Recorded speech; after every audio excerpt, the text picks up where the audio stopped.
All right.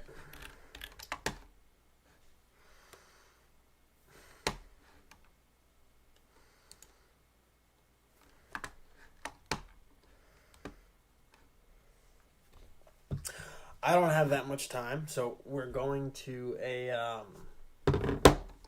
I need you guys actually to do a mic check for me too, because I know my mic's working fine. I'm good there.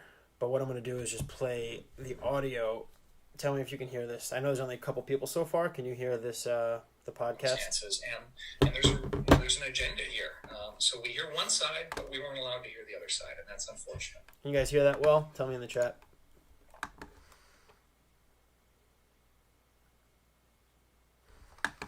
I know there's a delay. Let me know in the YouTube chat if the audio is coming through, if I'm playing the podcast through my phone, through my mic, because that's probably the easiest way to do it. All right, perfect. So I don't have a lot of time. We're going to a holiday party, and the wife's in the shower. She has a few minutes, and then once the baby wakes up, I need to get the baby while she's still in the shower. So see how much time. Maybe I only have 5 minutes. Last night, I was recording these, reacting to this absurd interview, and I got through like 4 minutes of it. Nick Rekieta got through, I think, 14 minutes on a 4-hour stream, so I'm not going to get through much. You guys know I care about this case a lot, so let's see, because I'll react live to this idiot. All right, so this is where I left off last night. Property left really to be concerned with. I do want to clear up one little, right here. This is misconception out there, Dave, that you just mentioned. All right, so Binger, to his credit, this is the only credit I'll ever give that douchebag.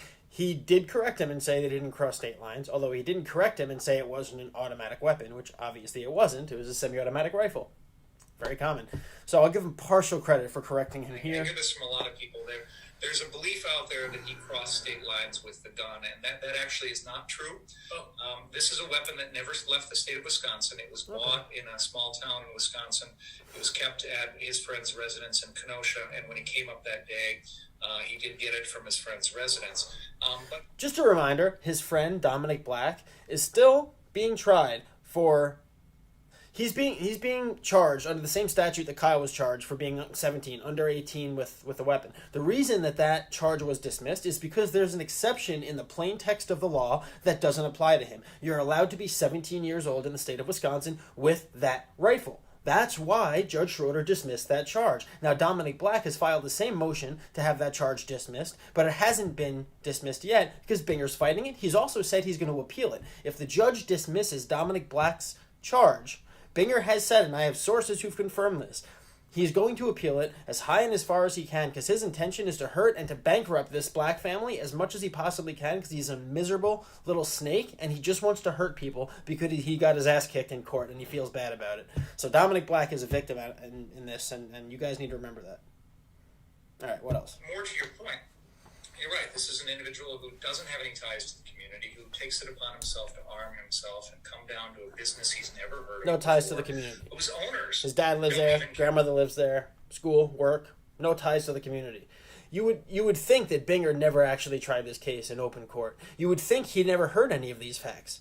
It's one thing for the idiot that's interviewing him, but for Thomas Binger, who is an assistant district attorney who just tried Kyle Rittenhouse, to be saying these things. He's essentially reciting Richard Maddow and Donna Lemon's talking points as if he doesn't know the actual facts of the case. It's sickening.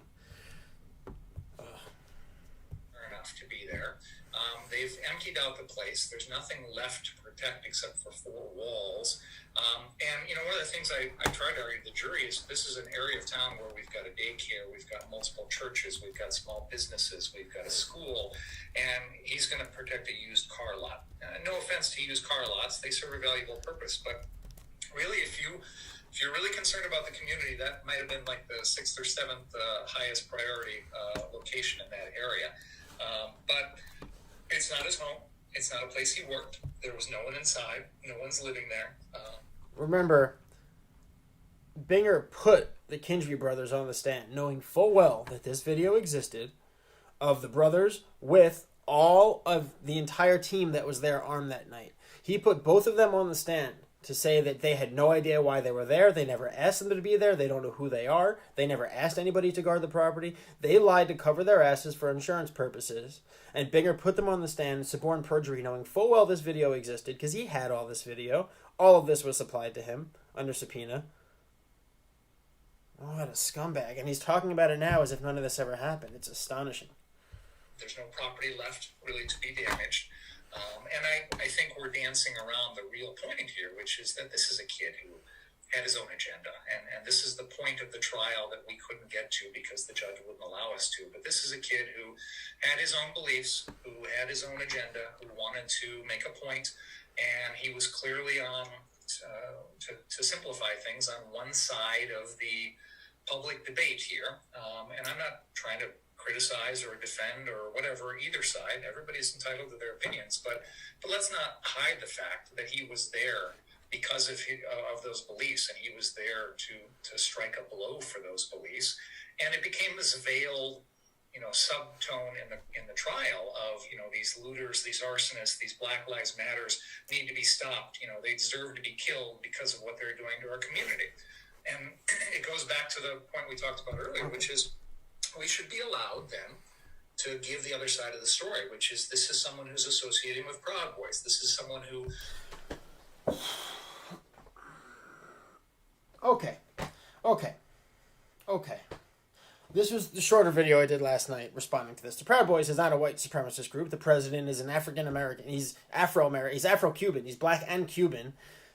They have a bunch of minority members. They are in no way a white supremacist group at all, which is utterly absurd, but that's been the narrative in the media the entire time. Kyle also has no affiliation with them. His early attorneys set up a photo op with a couple of them, and that was pretty much it. But again, he's pretending as if he doesn't know any of these facts of the case. Now, one of the videos I did last night responding to this early on, Binger was talking about how that's a collapse of society. We can't just let people walk around with guns and protect their property.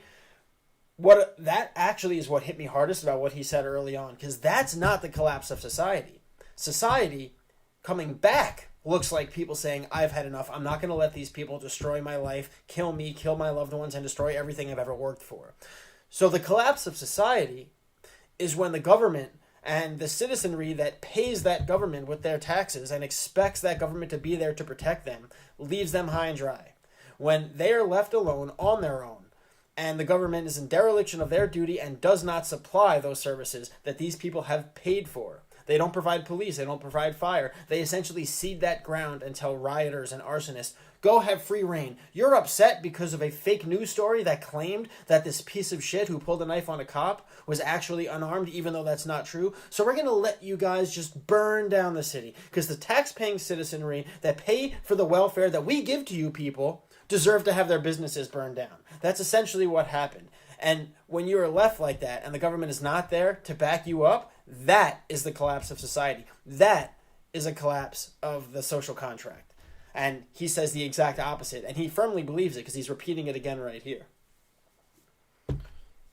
Uses that gun in unreasonable circumstances. And there's an agenda here. So we hear one side, but we weren't allowed to hear the other side. And that's unfortunate. Yeah, so let me dig a little deeper there because I know you tried very hard to paint that picture, and quite honestly, just from an observer's point of view, watching it on TV, it seemed as though the judge was very critical of some of your approaches. And as far as I can tell, most of that criticism came... Oh, you mean him blatantly violating the Fifth Amendment protections of the defendant? Just one of his approaches. Which, lawyers do in open court all the time. They very often invoke a client's right to defend, or a defendant's right to defend themselves as evidence of guilt.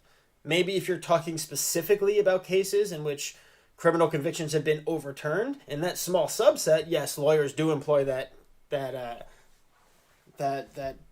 practice all the time. Outside the presence of the jury, but nevertheless, seemed very critical. There were a couple of issues that I just want to talk about. There was one, we talked about this video of Rittenhouse saying he wanted to shoot looters on a previous day. And apparently, obviously, that didn't come in. But you made reference to it during the testimony. And the judge was very upset with that, making reference to it. And he said that he had ruled on that issue already. And you had indicated that perhaps he hadn't ruled on that issue and that it was an open question. What happened there? So first of all, I think your audience of attorneys will understand what I'm saying when I say that Judge Schrader is a man, a judge who barks, and we've all dealt with judges like that. For those who don't know him, a lot of my non-attorney friends have been shocked at some of his behavior, but honestly, it's par for the course with him. Off the bench, he is one of the nicest human beings you could ever meet. But when he puts the robe on, like some judges, he changes. And I've been in his court. I've been yelled at before. It really goes in one ear out the other. So that was not... If that's not telling right there, the things that he had done in this trial, whether it's invoking Kyle's right to remain silent as evidence of guilt, a blatant Fifth Amendment violation, or whether it was bringing in evidence that had already been ruled inadmissible or at least unlikely to be admitted by the judge. These are not things that should be going in one ear and out the other. These are things that could lead to him being censured. Maybe not disbarred. It's a very high bar to be disbarred, but he could certainly be censured. He could be held in contempt of court. And he was very close.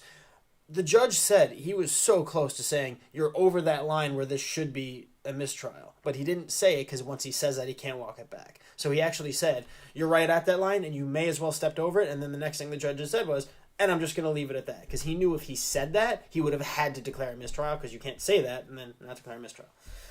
But man, I can't believe he's publicly saying this, considering the fact there are still open complaints against him. Unusual for being in that courtroom. So that's why I didn't really react to it, because I've heard it all before. To your point about that legal issue, what the judge had done at the motion hearing prior to trial was he had indicated that he was inclined to not allow that evidence in, but he would leave the door open based on the evidence at trial. And this is something he's done in other trials that I've had. A lot of judges like to make a decision on other acts evidence, what we call here in Wisconsin other acts evidence, Rule 404 evidence in the federal rules, long before trial, so that everybody knows the rules going in. This judge has always made it clear that he will reserve those rulings and kind of see how things go at trial. And so as the evidence comes in and it changes throughout the trial, it affects how he rules on things. And so I was expecting that that would be his attitude here. He made it clear the door was still slightly open. He hadn't completely closed it on this evidence. And when there was testimony from the defendant that I felt was opening the door and allowing this evidence in that was pertaining to it, I felt that it was appropriate to go there.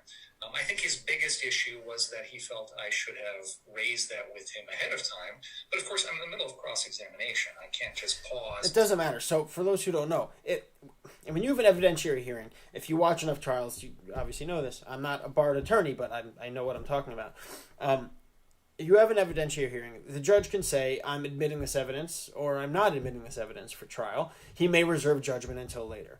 Reserving judgment until later, right, isn't a green light to bring it up in front of the jury in open court. The only time you can bring up evidence in open court is if it's been admitted, or if it's something you haven't brought to the judge at all yet, and you're going to test it out and see how things play out in court. But you do not bring something in if the judge has specifically not ruled to allow it in when he has heard that evidentiary motion at the start.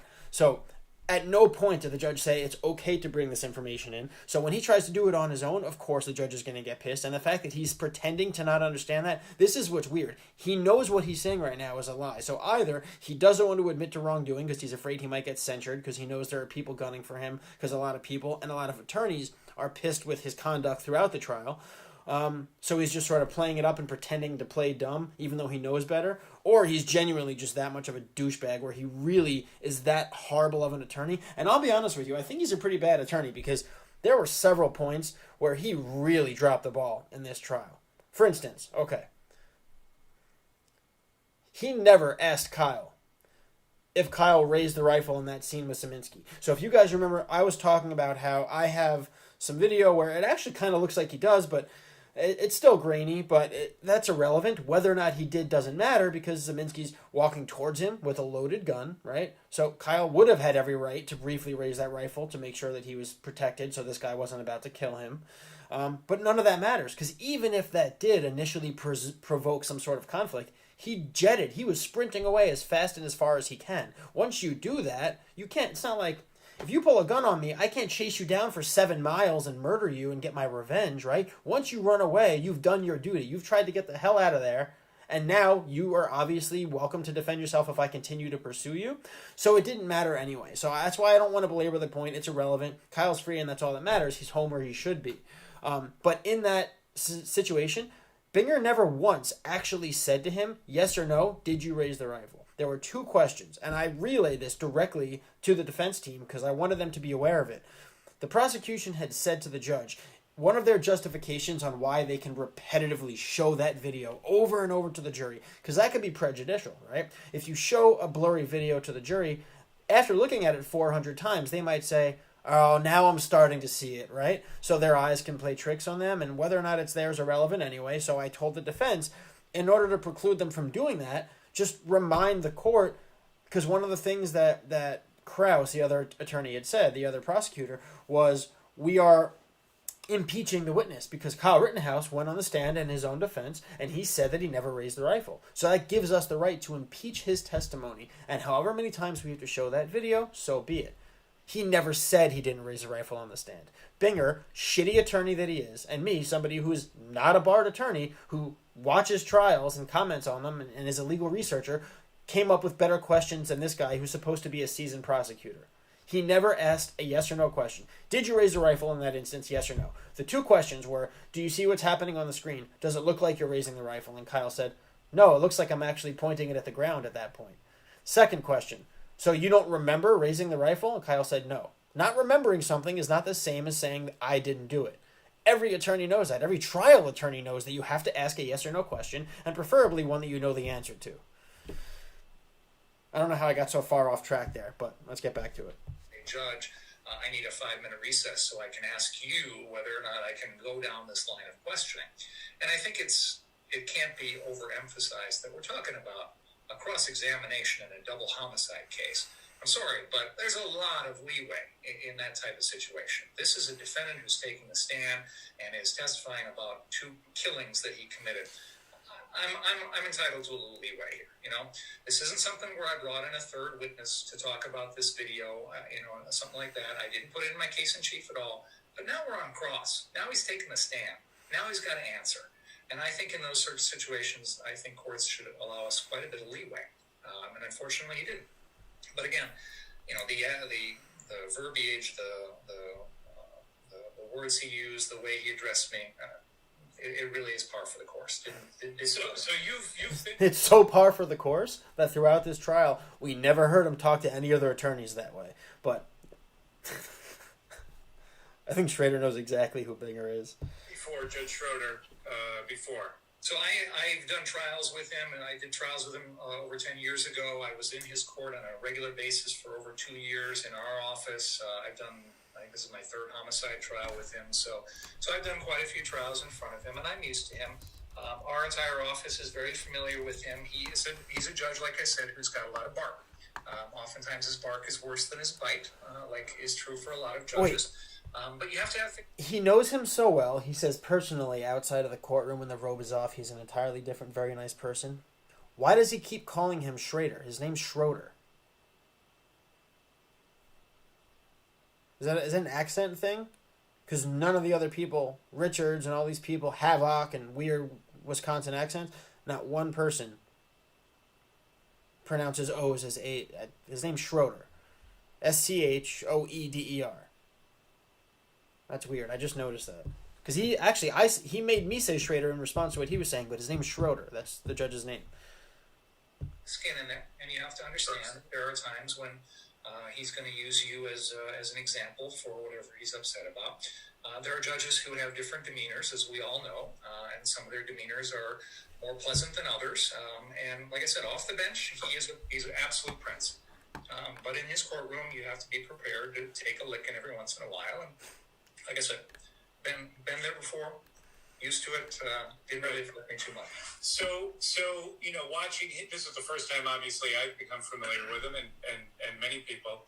Would you say, since you've been before, did he act typically, did he act the same as he would have in other cases, or was there a difference in how he conducted himself because of this case? I think the country got a pretty full and accurate picture of Judge Schrader. He's got a lot of his own little peccadillos. You know, the Jeopardy questions during jury selection, the ringtone, and answering his phone in the middle of trials. The very learned treatises on. The ringtone. He refers to the ringtone, which is associated with Donald Trump, to imply that he's a conservative when he talked earlier about how he doesn't care about sides or anything. Okay. The founders and ancient history. He's an incredibly intelligent man. And, you know, he is our longest-serving judge currently in the state of Wisconsin. He's been a judge for, I think, 37 or 38 years now. And, boy, I hope I'm half as sharp as he is at that age, because he's still... very mentally agile, very adroit on the law, very learned. You're half as sharp as he is at your current age, bro. Let's be real. But you have to understand that there are those little peccadillos, like any judge. What the fuck is a picadillo? What? Sorry, I know it's irrelevant. I don't know that saying. I don't know if I'm missing something. If it's a Wisconsin thing, but. Some judges have stronger and more obvious ones than others, and his are quite pronounced. But no, I think that was largely an accurate picture of what things are like in his courtroom on a regular basis. So, obviously, in a trial like this, you're bound by what the charges are and what your office decided to prosecute. They were all. It was first-degree reckless homicide, and obviously the issue came here as to whether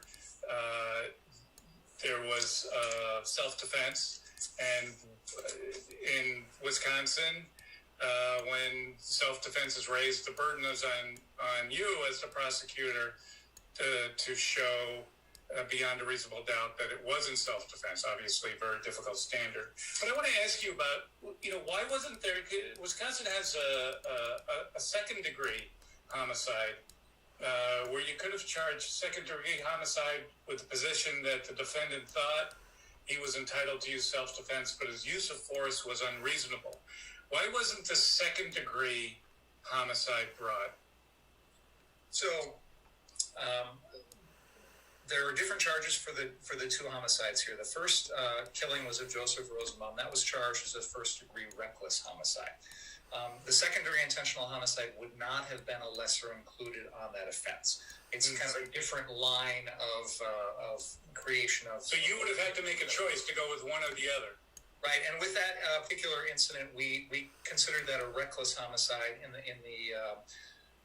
in the sense that it was not something that we felt we could prove premeditation on. It was more of a hurried, chaotic response on the defendant's part, so we felt that was better characterized as reckless. So it's those little things, right? When he says that, he's conceding it was a hurried, chaotic response with no premeditation, right? Earlier, he said that it was obvious that Kyle Rittenhouse went there with an agenda that he wanted to shoot arsonists and rioters and BLM, right? So throughout this interview and throughout every word I've ever heard this guy say, he's conceding that he's lying. He contradicts himself throughout whatever interview he's doing, right? And he's essentially saying that when I stood before the jury making this argument, that was argument X. And then earlier in this interview, he says, well, I think that this was clearly a situation X, just like I told the jury. Well, right now, he admits it was the reason they decided on those charges is because it was a chaotic and hurried response. There wasn't premeditation. Otherwise, he would have gone after him for premeditated murder, or he would have gone after him for provocation with intent, which my friend Andrew Branca talked about in the case of a self-defense instance. If you do have evidence to suggest that somebody had a plan, like, I'm going to trick this guy into attacking me so then I can kill him, all right? That would be what's called provocation with intent. But they didn't have any evidence to support that, and that's clearly not what happened. He's conceding that here by admitting that. So he directly contradicts what he said earlier, but he's also contradicting everything he said to the jury during trial. To your point of second-degree intentional homicide, you're right. That is a lesser included of first degree, and that would have applied to the second killing of Anthony Huber, who had the skateboard. That was originally charged as first-degree intentional, and in the jury instruction conference with the judge, we persuaded him to allow the jury to consider the second-degree intentional homicide as a lesser offense on the defendant's part, so we felt that that was better characterized as reckless. To your point of second-degree intentional homicide, you're right, that is a lesser included of first degree, and that would have applied to the second killing of Anthony Huber, who had the skateboard. That was originally charged as first-degree intentional, and in the jury instruction conference with the judge, we persuaded him to allow the jury to consider the second-degree intentional homicide as a lesser included charge. To begin the case with that second-degree intentional homicide, I think would have given up too much ground, because I think the first-degree intentional homicide is obviously a stronger charge. It carries with it a mandatory life in prison. I think it's the appropriate charge here, and I think it better crystallizes the real issue here, which is I'm not sure that I believe the defendant when he says that he had a genuine belief that he had to defend his life in that situation. I think that there's credible evidence that suggests that he was out there essentially looking for trouble. Bringing a gun into a violent situation to escalate, having his own political agenda. And so I think that he was willing to kill that night going in and willing to accept that. So I think there's some element of no matter what was going on around him, this was potentially going to happen. So that goes to the genuineness of his beliefs here, where I don't buy his testimony that he sincerely believed that he needed to do this to preserve his life. Now, that's what he testified to, and if you believe that, then the second-degree intentional homicide asks the jury to decide whether or not a reasonable person would have felt the same way in his situation, which is sort of the objective standard of it. And, I don't see any reason why any reasonable person would put themselves in that situation or believe that, but obviously the jury concluded otherwise. So that was their verdict of not guilty on that. But to your question, I think charging it initially as second-degree intentional homicide, I think would have given up too much. And I think it in my opinion, didn't fit the facts. I wanted the jury to consider that because I was concerned that if they didn't buy the first-degree intentional homicide, they'd potentially just let him walk without considering any lessers. And I wanted to get a conviction out of this if I could, because I think there's a message that's sent here. This is a case where everybody's taking some sort of meaning from it, right? Lots of people out there have taken it to say he's justified, he's right, he's innocent, he's a hero, and we should all be doing what he did. And that's unfortunate. And I wanted a different message to be taken from this because I continue to believe that this is the sort of behavior we cannot condone. There has to be a consequence for it. And it's too dangerous to allow this. We're not alone. New York's had its own types of situations. Seattle, Portland, Washington, D.C., lots of communities around our country. Minneapolis have seen protests and violence that has spilled over into looting, arson, and other criminal activity. And I've prosecuted. And yeah. See, one of the things he missed last night is in all of those places and in Kenosha, there are lots of armed people. A lot of people in this country are willing to arm themselves to protect themselves, their families, and their property if need be. What he still seems to not understand is that the reason why none of those instances result in shootings isn't because the crazy 17-year-old state line crosser with a super automatic atomic nuclear machine gun of death. It's not because Kyle wasn't there playing Call of Duty and executing people. It's because in those situations, a violent, felonious, psychotic, arsonist pedophile isn't trying to murder one of those armed people. It's so easy. It's so simple. Everybody else there with a gun that night, nobody got shot. Kyle walking around all night, nobody got shot. What's the one variable that changed? Rosenbaum. That piece of shit attacked and tried to kill Kyle. That's it. End of story. It's the fact that he was ever charged is unconscionable. I still believe there potentially some recourse. Banger's not getting disbarred. That would just never happen. But it's potentially possible he could be censured. I've supplied evidence. I've had sources give me evidence of formal complaints submitted to the Lawyer Review Board in Wisconsin. He did indeed suborn perjury. He did indeed invoke a defendant's right of self-defense as evidence of guilt, which is a Fifth Amendment violation. He's done a lot solely on this case, and I haven't even finished digging into his earlier cases. I'm going to do it. I have a Westlaw account. I'm going to be looking into a bunch of his older cases and looking for patterns. I'm just working on too many projects right now, so I can't do it yet. Continuing to prosecute people who committed those violent acts during this incident. I get emails from people saying, why aren't you going after the looters or the arsonists? Thanks, I am. I have several of those cases on my caseload, and so does everybody else in our office. But you have to have the police investigate. You have to have the police arrest. You have to have the police prosecute. You can't go out there and do vigilante justice. Then you don't leave me anybody to prosecute. I mean, if Joseph Rosenbaum had not been... The police themselves who said, thank you, we appreciate you guys because we're not allowed to do our jobs. Kenosha was the first case where we saw throughout last year where the government fully ceded control to the rioters. There were other instances, like in Chicago got really bad, and then they pulled the police back, but they at least tried, right? In police, they had, in Chicago, they had all the cops surrounding the Christopher Columbus statue. They were getting pelted with fireworks, cans, all sorts of crap, tear gas and mace, right? They eventually pulled them all back, and then it devolved from there. They didn't try to do anything in Kenosha. The police cordoned off the area, and they said, from this point to this point, just fucking have at it. Have a free-for-all, you little fucking shits. Just go burn down, rape, murder, kill, whatever you want to do. Burn, loot, murder, have a blast. And the people who live there, who have businesses there, the people who are stuck in the middle of that, who are targeted by these psychopaths, were left on their own. These are the tax-paying citizenry, not the welfare assholes who are causing all the destruction, but the actual people who live there who are suffering are the people who are paying the taxes to support the community and the services that they expect to have to protect their family and their businesses. So that's the big example, that's the big difference that he seems to overlook in his description. And again, I'm not sure if he's being genuine and he actually believes this, or if he's saying this to put up a front because he doesn't want to concede that he maliciously prosecuted a kid for political reasons.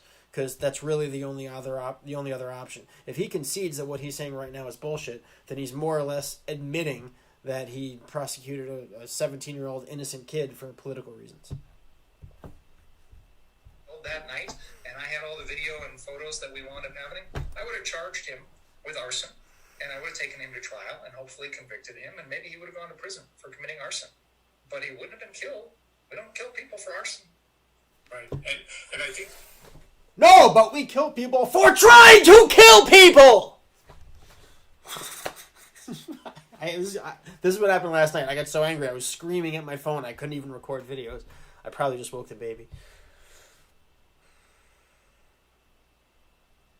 He's not in front of the court right now. So there's no reason for him to be saying what he's saying. There's no reason for him to suggest that like he's saying in front of the jury. Kyle Rittenhouse murdered him for the crime of committing arson. We don't shoot arsonists. Yeah, no shit. You don't shoot. Well, actually, you do shoot. You actually can shoot an arsonist if they're burning down your own property, but that's irrelevant.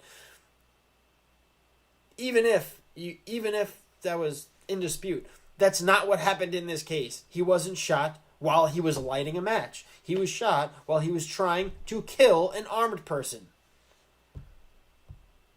You made the point during the trial that the first person that was shot, Rosenbaum, wasn't a good actor.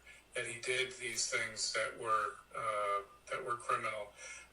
But as you just said here, we have a process for dealing with that, and the process is not executing them on the street by someone who's not in law enforcement, someone that has no training and no experience, and is just walking around with an AR-15. Yeah, but he believed he did. And that's another factor here that goes to his subjective belief in the sincerity of it. This is a kid who claims to have been in some sort of youth cadet police program in Illinois, had worked for some local fire department or something. I mean, I think he had notions or delusions of grandeur that he'd gotten some imprimatur from the local police to go out there and do what he wanted to do, and they approved of it. And so he took the law into his own hands. And that's certainly not something we want anybody to do, but a 17-year-old... And again, no, he didn't, right? He didn't go around saying, hey, you're under arrest. I got zip cuffs right here. Put your hands behind your back. I'm taking you to the station. I'm gonna take you down to the line where the officers are and the Bearcats and surrender you in. And I'm doing a citizen's arrest. No, he didn't do that. He wasn't trying to do the police's job. He was walking around asking people if they needed medical attention. He was attacked. Again, he's not in front of a jury. So if he's still saying this at this point, he could very easily say, based on the jury's decision, I feel like they believe X, right? The reason why prosecutors don't usually do this is because it's against their ethics. They're not supposed to. You're not supposed to talk about a case after the fact and impugn an acquitted defendant's character as potentially being guilty, because it's disrespectful to the jury process, it's disrespectful to the judge in the case, it's disrespectful to the defendant who was acquitted, it's disrespectful to the defense team. So it's not like Binger's breaking a law or anything, but ethically he's in pretty murky water. He even cited the Wisconsin and Federal Board of Ethics about these things in a response to the Chicago Tribune and a bunch of other media outlets. Then he gave a statement to the Chicago Tribune, and that was before this thing. He said during the trial, once it's over, I'm not going to talk about it, because that would be ethically reprehensible. I don't know if he said specifically reprehensible, but he said that would be ethically murky. I'm not going to talk about it after the trial, so don't ask. And now, maybe because he feels like his 15 minutes ran out and he wants to capitalize on it. I mean, to be realistic, the people, Marcia Clark and everybody involved in the OJ case, went on to have successful careers. When you're in these high-profile cases, you're going to end up having a massive career. You don't need to jump at an opportunity to maintain a 15-minute of fame type thing. Kid, it's unfortunate. Two people lost their lives and didn't have to. And let's talk about... yeah, and that's another thing. He's saying things that he knows to be false, right? He's saying what he's claiming now contradicts a finding of the court, which could potentially open him up to some civil liability. But I wouldn't want to say one way or the other. I'm saying could, because I'm not really sure. I'd have to talk to my dad or some of the lawyers about that. Rittenhouse, specifically, he took the stand in his own defense. What's your assessment of how he did and what impact that had on the trial? I've never in my life, and I've done over 100 jury trials. Not all defendants testify, obviously, but I've never seen a defendant testify and then be cross-examined and there's no redirect. They got him off the stand as quickly as they could, because they knew this is a kid they can only fill his head with so much coaching, and then it's going to break down. And after 5 or 6 hours on the stand, it's not going to last. So they had a calculated strategy here. They spent months, I'm sure, and money and time with whoever's out there helping to prep him for trial. And I think on his direct examination, I think he did a nice job. He did what they asked him to do. He came across, he looked presentable, he told his side of the story, he had his day in court. There was a time in which he started breaking down and crying, which I thought was unconvincing. I thought that it was prompt.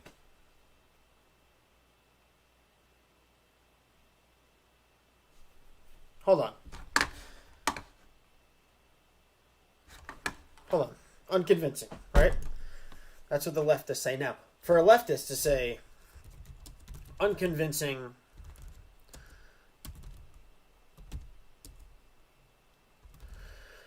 on Twitter, it's one thing, right? They obviously don't have all the facts. They don't know everything, right? The prosecutor, on the other hand,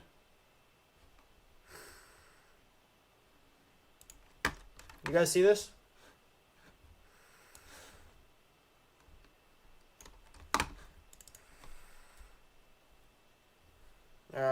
Hold on. Let me switch the audio over.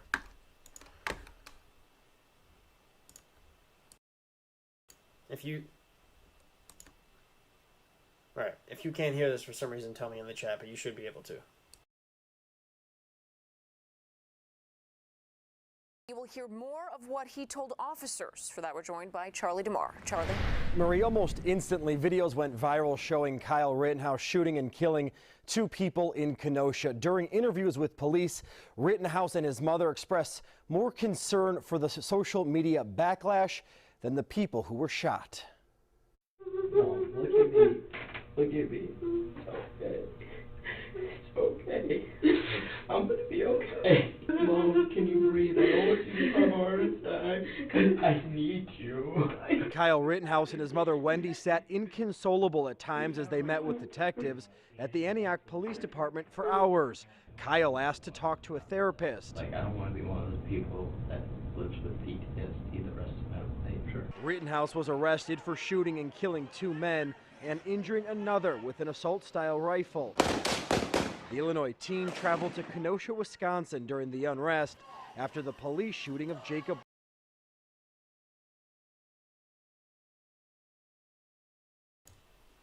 That audio worked, right? So that worked out. You think Binger's not aware of footage of Kyle in Antioch in an interrogation room? Inconsolable, behaving the exact way he did on the stand, requesting a therapist because he's terrified that he's going to suffer from PTSD for the rest of his life because he just went through. And this fucking piece of shit is going to say that this kid, who he knows he just maliciously and unjustifiably prosecuted and put on trial for his life for political reasons, wasn't genuine. Go fuck yourself, you piece of shit. I don't know if you guys had seen that before, but a lot of people hadn't seen that footage. It's one thing for people on leftists on Twitter who might not be familiar with it to say that, but for him, for the prosecutor, he's more than aware. He's seen that footage. He's talked to the police that are there. He knows exactly what this young kid was going through with his mother. He was an absolute shambles. I didn't even show you. There's more footage than that. I have the entire video. I'll post it at some point. He was an absolute wreck, exactly like he was on the stand. Can you imagine being 17 years old, having grown violent felons, grown men chasing you and trying to kill you, and all you could think is, I just want to get home to my mom. I just want to see my mom again. I will do what it takes. I have this gun. I just want my fucking mom. That's what happened to him. When you were 17 years old, imagine living through that. And tell me that he's not being genuine on the stand. I hate these fucking people so much. By his own selfish fear, or what he claimed to be his fear at that time, which I think is a less than sympathetic prompt for crying. I think the tears were manufactured crocodile tears, and I think the jury saw right through them. And there was no the jury who acquitted him of all charges saw right through his crocodile tears. All right, Tim Tom. No concern about the lives that he took, none of that. And I get it. You got to walk a fine line in a self-defense case. You can't be saying I'm legally justified, but I feel bad that I killed those people. So, I get that. On cross, I did my best. I don't take a ton amount of pride in it. I think I could have done better. I tried my best to knock some holes in it. Yeah. I think that like I said, never even asked him if he raised that rifle, and that was their whole case. Came down to that drone footage. He never asked the yes or no question. That's if he was at a private law firm, that would be like a fireable offense. That would be such a big fuck up, because that could have been the case. What happens if jurors get interviewed now and they say, well, the only reason why we didn't, we never heard Kyle deny that. That's why we didn't convict. Obviously, it's not going to happen. But what if that was like the one thing and it was just that one question? How could you not ask that one question? I view cross-examination as if you had a block of marble in front of you. Yeah, Zendaya says the jury saw through something. All right, hit it in the middle and crack it in half. You got to go at it from the sides. You got to chip away inch by inch, part by part, and eventually you get something that you're looking for here. So I tried to chip away where I could at portions of this story that didn't make sense. And I think that I got him to admit some important things. One of the parts of this case that was always going to be a concern was before the defendant shot and killed Joseph Rosenbaum, there was a gunshot that went off about 2.5 seconds before that in that very same area. It was shot off by a third party by the name of Joshua. He's going to say he got him to admit that didn't affect things, which I actually, at the trial, I was surprised they let Kyle say that. I would have said, I didn't know who was shooting at me, so I just turned around and immediately thought the person behind me was shooting. But the truth was on their side, so they didn't need to embellish. They just said, no, Kyle said that actually didn't affect me at all. I saw that Rosenbaum didn't have a gun. I didn't shoot him because I thought that the gunshot was coming from him. I shot him because he was diving at me and grabbing my gun. When the truth is on your side, you don't need to lie and embellish, so I respect that. I thought that they were going to take advantage of it at trial and say, oh yeah, I thought that gunshot behind me, because I was making that argument. I was making Kyle probably heard this gunshot and thought that he was about to get shot by the guy chasing him. So, yeah, that's a good point by Pinger. That was good to get them to admit that, but I don't think he got him to admit it. I think the defense was ready to concede that point because they didn't need that point, because that gunshot was irrelevant. He was being attacked. You know? Who was tangentially related to the case throughout. And in their opening statements, there was some emphasis on this, that Rittenhouse felt, that shot was a danger to him. He heard it from behind him, so he's turning and reacting. And, for all I know, it's coming from this guy who's chasing me, and now I got to kill him because I think he's got a gun. And that was a concern I had, was that they were going to lean heavily into that. I'm prosecuting Joshua Zeminski for arson. I got a trial against him at the end of January. I think he's a knucklehead. I have no idea why he fired that single shot off. Certainly didn't help situation. So I was very concerned about what they were going to use that to try and justify the self-defense. But what I got Mr. Rittenhouse to admit on the witness stand is that shot had nothing to do with any of this. He didn't pay any attention to it. He didn't think it came from Rosenbaum. Didn't think it had anything to do with anything, which I thought was an important concession, because now we're clearly just talking about an unarmed man who's chasing after you. And Rosenbaum jumps in the air with his hands up in the midst of all this, so it's clear that this is an unarmed person. And I know some states like Florida have stand your ground laws where anybody who comes at you, you get to kill them, but not in Wisconsin. And I equated it in my closing to a bar fight. Unfortunately, we got a lot of bars in Wisconsin. We like our beer, and there's bar fights, right? Two unarmed guys, they're throwing punches or whatever. Well, God forbid, the next bar fight, some drunkie. Stand your ground doesn't mean that somebody who comes up to you, you can just shoot him. And guess what? In Wisconsin, they don't have stand your ground. Do you know what that means? It means you have a duty to retreat. Is there any footage of Kyle Rittenhouse retreating? Have you guys seen any footage of that? I don't know. Did he run at all? Maybe sprint across a parking lot for a while? Huh. You fucking kidding me? That's all he did. The entirety of that entire conflict was him running until he couldn't run any further because Rosenbaum caught up to him and then he shot him. That's not stand your ground. What the hell is he talking about? Bronco would flip out at that line. He'd be so pissed. He comes at you, pushes you, shoves you, takes a swing at you, and now I get to pull out my semi-automatic pistol and kill him in cold blood. I mean, that's essentially what was going on here. And that's essentially what the jury said was okay. And I can't abide by that. That's going to lead to tragedy if that's the message people take from this. Right, and I think there was some testimony. If the message that people take from this is that if you chase somebody for 50 yards who has a rifle while screaming, "I'm going to kill you" or "fuck you" or something of the degree, you will get killed, that is an acceptable outcome. If that's the takeaway, that the general population understands that, like with the Chad Reed case, I posted, just so everybody's clear, whether or not it was technically legal, if he was a threat at the time. I know Andrew Branca, my friend, Law of Self-Defense, disagreed with me about some of this. All that aside, the legality of it aside, if I were to ever show up to your house and then you tell me to leave and I tell you to go fuck yourself and then I run up onto your porch and then I say I'm going to kill you with your own gun and then I grab your gun, right? And then I throw you and you're like 10 feet away from me. Even if I'm no longer a threat to you and you're not legally justified in shooting me, I still want you to shoot me because I deserve it. It's so absurd to suggest. This goes back to the Krause thing. Sometimes you just have to take a beating. Oh yeah, you should let this 17-year-old kid should let this violent, this riotous, felonious child molester, rapist, run up to him, grab his gun, and just see what happens. Maybe he won't die. Maybe he'll survive it. Maybe he won't take a beating. Who knows? Maybe. There's always a chance. Is that what he's arguing? That makes no sense. It's insane. That's why he has to frame it. That's why he needs the hyperbole, right? That's why he has to say, this is about somebody just going up to you and just getting shot in cold blood, which obviously isn't what happened. There was a whole chase, right, that preceded it. All right. We're actually going through this faster than I thought I would. And the baby's going to be up. Oh, shit, the baby's up. All right. Let me see what's coming up next because I want to see if it's anything important. And then maybe I'll do one more of these later on and we'll finish up the rest of it. Hopefully there's a good part so we can land on a funny note before I let you guys go. Let's see.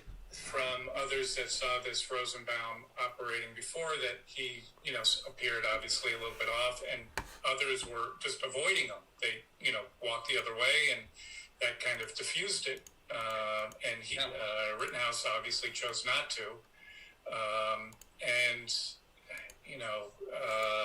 That was the difference. Now, you said something before that I know trial lawyers, we always beat ourselves up.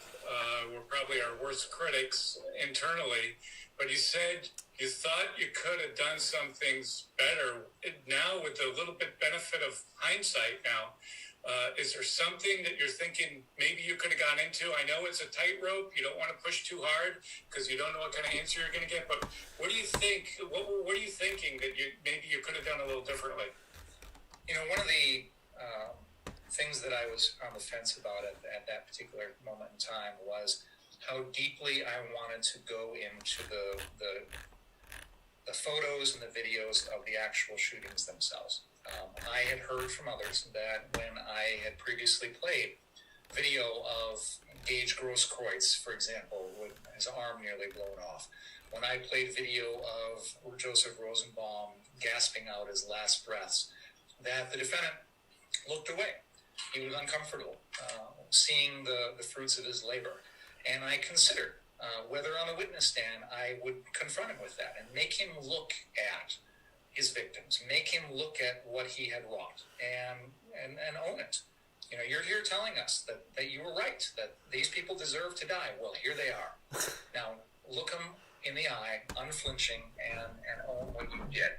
And if you can't, if you're nervous, you're scared, you're grossed out, you can't confront that, I think that says something about your conscience. I think he just said that he didn't, a little while earlier, he said that he felt like he didn't care at all about what he had done. It was crocodile tears. Now he's saying that if he looks away or if he's uncomfortable with what happened, then that says something about his conscience. His conscience isn't in dispute. That's a defense's point, right? So if that happened, that would have been a stupid decision on the part of Binger. Because what Binger's saying is, I wish I had shoved the pictures in his face, showed him the fruits of what his labor, of what he did, right? I made him confront it, make him feel uncomfortable to show the jury that, he feels bad about it. That's his entire point, is that he feels bad about it. He didn't want to have to do this. He was trying to get home to see his goddamn mom again. He's a 17-year-old kid. So, that makes absolutely no sense. I wish he did do that. If he did do that, he would have looked like even more of an asshole. Because you're talking about some kid who has PTSD and you're trying to shove it in his face to get a rise out of him for the benefit of your argument to the jury. The jury would see that right away. They already despise this person, Binger, obviously, not Kyle, because they acquitted him. All right, see what else there is. That says something about your beliefs here. And I think if you're not man enough to own up to what you did, then don't you dare come in here and tell us that these people deserve to die and you're legally justified in doing all of this. So I considered that, and I thought about playing it for him and making him confront that reality. I ultimately decided against it, much like you just said, because we don't know. And I was concerned that I would give him an opening to look sympathetic. He would cry, he would blubber, he would, give some sort of sob story, and it would feed into the narrative. So I decided against that. But it was a difficult decision, and maybe if I had, it would have made a difference. I don't know. That's hard to say. But it's rare to do a trial where the murderer takes the stand and says, "Yes, I did it, but I had to, and I'm right." And there's rarely two sides to a murder trial. There's rarely a side that says, "Oh yeah, that guy was right to kill those people." It's always, "I didn't kill them," or I. All right. Oh man, that's actually really funny. Whoever did this, that is actually kind of funny. Supremacist. Mr. President, if I could say one thing to you, I would urge you to go back and watch the trial and understand the facts. I have to admit, that's fucking hilarious. That's really funny. I gotta retweet that. Okay.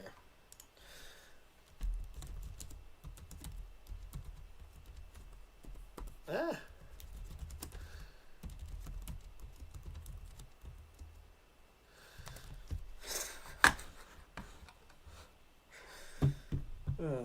They think that like that would like anger us or something. We see that shit and we laugh because that's absolutely hilarious. First of all, they did a really good job on it.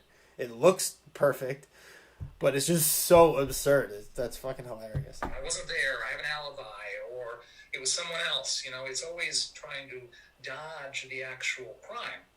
Here we had him embracing it. You know, it's like, yeah, it's me. I did it. Absolutely. Blah blah blah. So you don't have that other that other side of it. And in a different trial where you've got a defendant who's not admitting they did it, who's claiming they're someplace else, you know, playing the photos or videos of the murder, it doesn't resonate because they're saying, hey, I wasn't even there, so I don't know. This doesn't have any impact on me.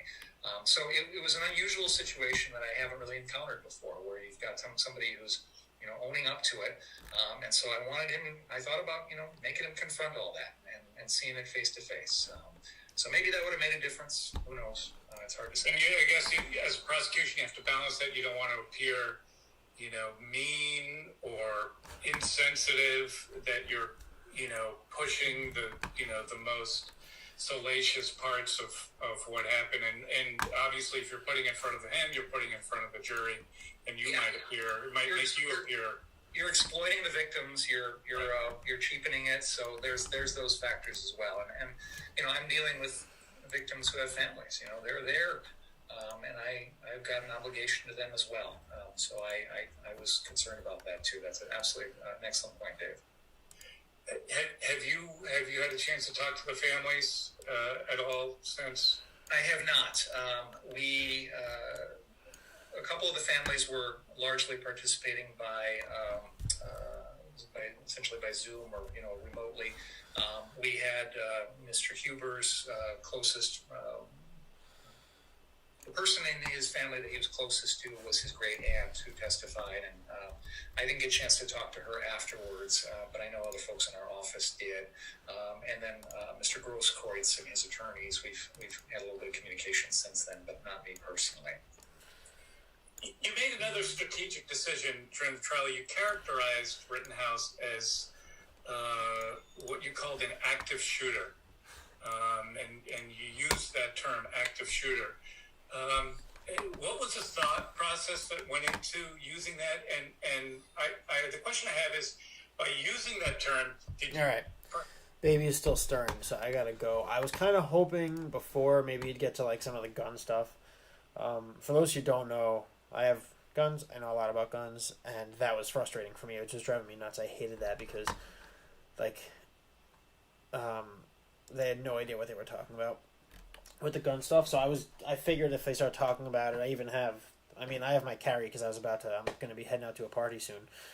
And yes, I carry a gun to a party.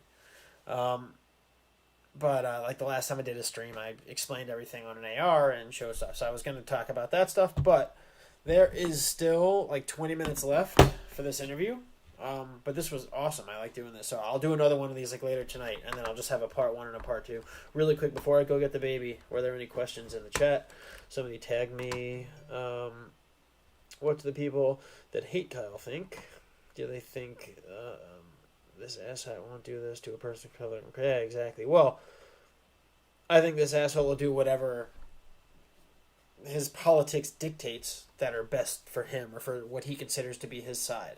You can tell by the way he's talking about things. He's clearly a liberal, and it's sad that our society's gotten divided down the middle to such an extent, but he wanted to do whatever it took, right? He's not charging everybody. He's not charging Zeminski with deadly conduct for shooting a gun in the air right before somebody died.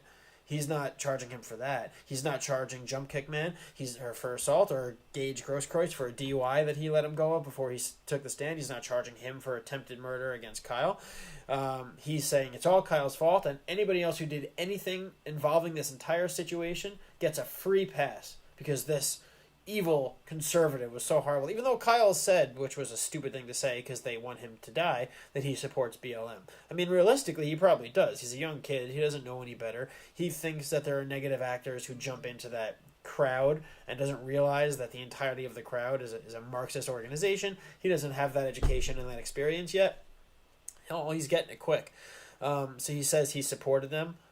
So there was obviously no malice there, but it's truly political for him. So I don't know if he's going to be treating people of color exactly the same way, but look what he's doing to Dominic Black.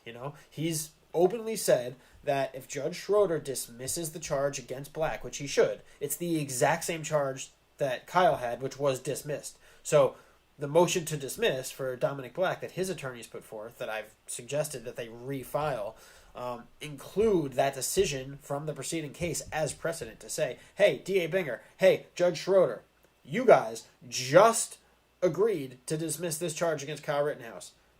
Dismiss it against my client too, because the exact same exception applies. Hasn't happened yet, but it's probably going to, and Binger has said that he intends to appeal at every level he can if that's the decision, because he wants to hurt and even bankrupt this family. He wants to cause as much pain and agony and destruction as possible in his wake, because he's a miserable, small little man whose wife has like 7 boyfriends, and he can't tolerate his existence, but he's too much of a pussy to end it himself, because he can't figure out what type of bullets to buy, because he thinks Full Metal Jacket means nuclear-tipped exploding rounds. That's my theory.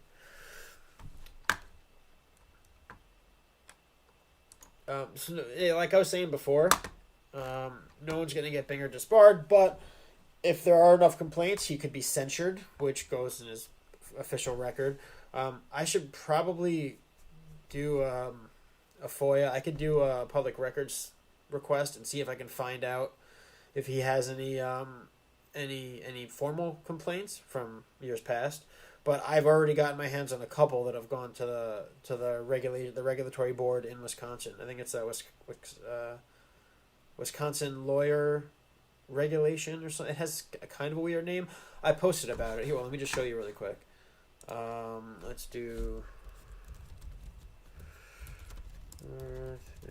complaint. Here. So this went to the Wisconsin Office of Lawyer Regulation. This isn't a formal complaint that went to them from a practicing attorney or a legal expert in Wisconsin. And I got my hands on it, and this was him talking about essentially what I put in that video, where he puts Gage Grosskreutz on the stand and says, he's asked him a leading question, which Richards probably should have objected to, but the leading question was trying to get Grosskreutz to say that his license was expired, not invalid, because if he said it was invalid, it could have opened the door, like he was talking about opening the door for evidence, right? Then the defense could have said, well, he just mentioned that his license is invalid. So that opens the door for us to bring up why it's invalid and if it's relevant to the case. Because if he's not legally allowed to have that gun that night, that might explain some of his behavior, right?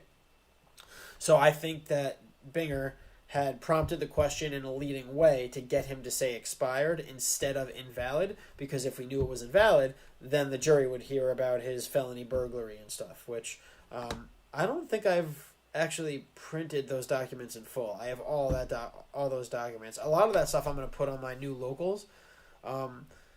Some people just sent me money on Venmo and PayPal, which is appreciated. Not much, but I appreciate everybody who does. I just dropped like $500 on FOIA and public records requests. This shit's expensive, but I really like doing it. So if you can throw me something, look at my pinned tweet, Ethereum, Bitcoin addresses, Venmo, PayPal, all that stuff. Even if it's just something small, it would help out. It would add up, because like I'm spending a lot of money to do this stuff. The media is dead. Like, journalists don't do this anymore. I could not get certain information unless I spent like $200 on public records requests and called the county clerk, and I spent like 3 hours on the phone having them find the right files, and I had to fill out a request form, and I had to get them a money order or pay online. It's not easy stuff to do, but these people, like investigative journalists, don't exist anymore. Journalists just repeat whatever narrative they're fed. So I'm just kind of doing it myself and figuring it out as I go, and it's expensive. So if you could support me, even if it's just a couple bucks, it would really help out. And then with the locals thing, my new locals, you could pay like $5 a month, and it's like Facebook, but behind a paywall. So I'm going to put up like all these documents on there, and you could read all the Chad Reed documents. I got his divorce records. I got all the police reports from his arrest when he beat his ex-wife and her 63-year-old mother. I got his DUI. I got the other court records from the disposition from those cases. He had a suspended year in jail after beating his ex-wife, and then he got off doing that with probation. So I got all that information. I'm going to put all that stuff up on Locals, and I'm going to start doing streams like this on Locals too. So if you sign up for $5 a month, it's a really small amount of money, but if a bunch of people do it, it would help me out a ton. Okay, that's my pitch.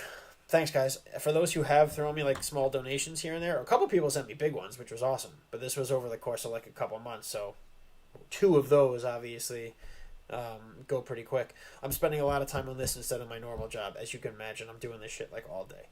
So yeah, let's do this later. Later tonight, either late night tonight or during the day tomorrow at some point. We'll go through the rest of this podcast and finish listening to what else this ballsack has to say. All right. Well, thanks for coming. I'm gonna go get the baby, and we'll do this again later. Thanks, guys. Oh, and please share the link that I put on Twitter where I said, "Hey, go watch a live stream." Please share that on Twitter so other people can come and see it, because I feel like we got through a good amount of it, more than Mercator did. All right, talk to you guys.